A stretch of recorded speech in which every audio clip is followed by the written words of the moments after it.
Hey there guitarists, this is Mike from Guitar Essentials, and in this lesson I'm going to show you the fastest way to master the major scale. Here we go.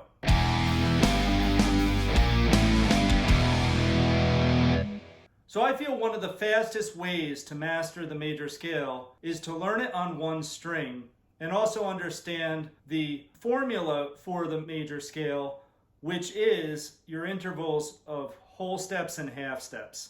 So the way this works is the formula for a major scale is whole, whole, half, whole, whole, whole, half. I think one of the great benefits of learning the scales on one string is when you improvise with it, you can then play a lot more melodically because you're just concentrating on one string, and it's easier to slide between the notes or bend between the notes or hammer on where you don't have to be thinking of multiple strings. So if we're in the key of C,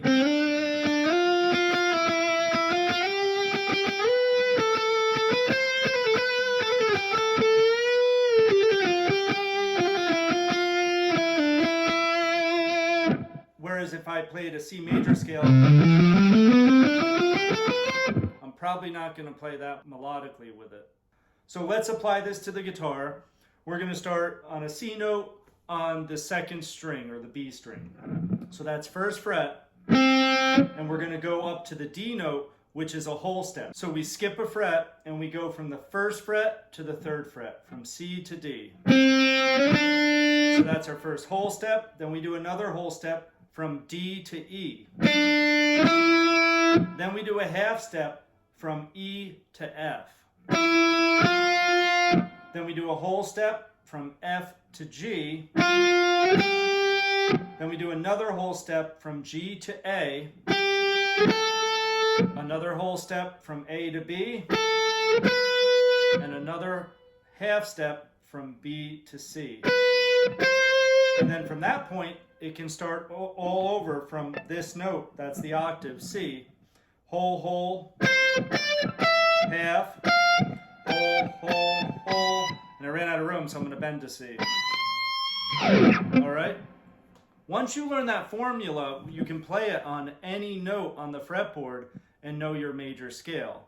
But what I would recommend is to learn it and get a feel for the distances between those. So let's go up and down together if you have your guitar with you.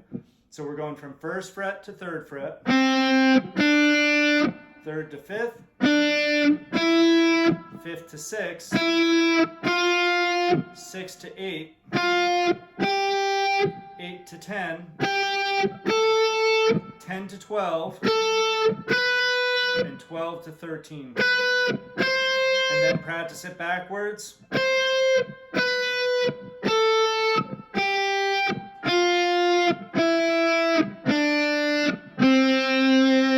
Now some things you can do is slide the notes.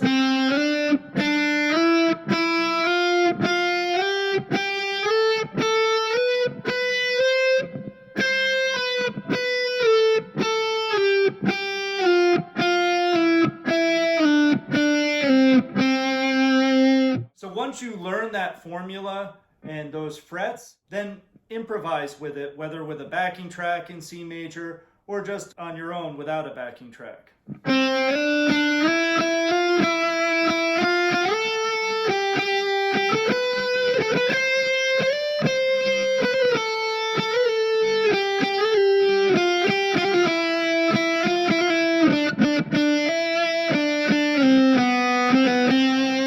And you could apply slides, hammer-ons, pull-offs,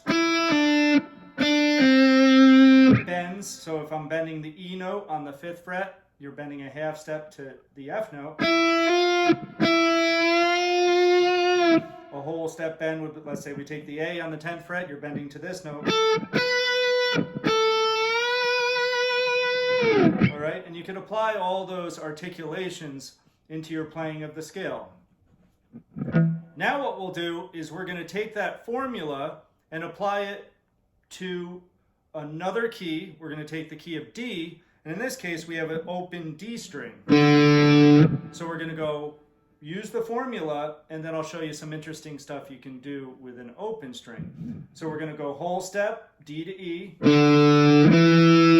E to F sharp, whole step, F sharp to G, half step, G to A, whole step, A to B, whole step, B to C sharp, whole step, and then C sharp to D, half step, and then we're at the octave, and then practice it backwards. And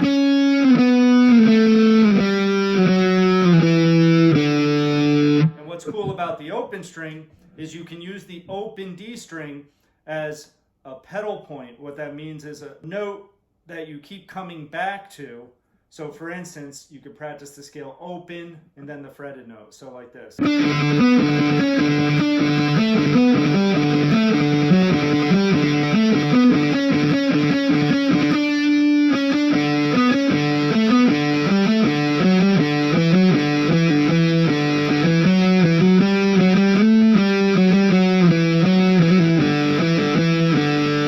Now you can do that on any of the open strings. You just use the same formula. It would be the same exact frets that we just did.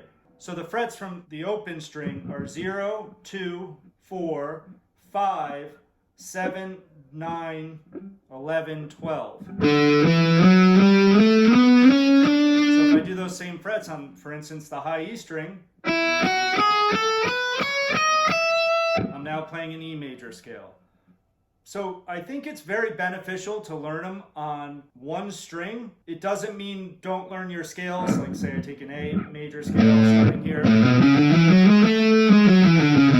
learn a 1 octave scale or go all the way 2 octaves.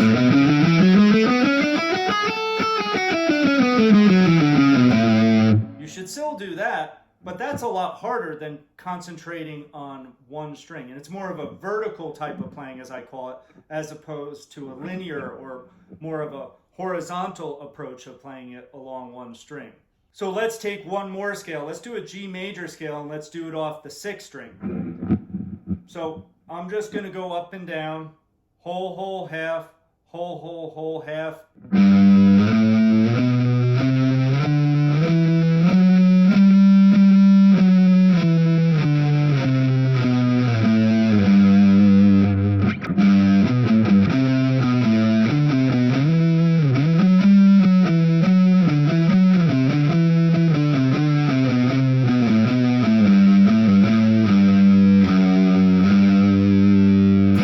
Hope you had a lot of fun with this lesson. Please like and subscribe if you haven't already, and we'll see you in the next lesson.